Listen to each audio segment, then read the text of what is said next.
જાણવા જેવું છે રાજદ્રોહના કાયદા વિશે. હાર્દિક પટેલનો રાજદ્રોહનો કેસ કઈ રીતે ખતમ થઈ ગયો. રાજદ્રોહ એટલે લોકોને સરકાર સામે આંદોલન કરવા માટે ઉશ્કેરવા. આ કેસની સ્ટોરી એવી હતી કે પાટીદાર અનામત આંદોલનમાં હાર્દિક પટેલ સહિત કુલ 4 લોકોએ સોશિયલ મીડિયામાં સરકાર વિરુદ્ધ ઉશ્કેરણીજનક મેસેજ મૂક્યો હતો. એટલે લોકોમાં સરકાર વિરુદ્ધ રોષ ફેલાઈ ગયો. એટલે આ 4 લોકો વિરુદ્ધ 2015માં રાજદ્રોહનો ગુનો દાખલ થયો.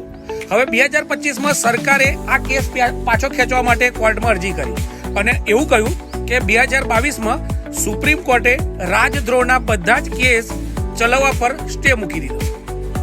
કારણ કે કેન્દ્ર સરકાર પોતે જ કન્ફ્યુઝ છે કે આ કાયદો હોવો જોઈએ કે નહીં. કારણ કે અંગ્રેજોએ આ કાયદો એટલા માટે બનાવ્યો હતો કે એમની સામે કોઈ બોલે નહીં.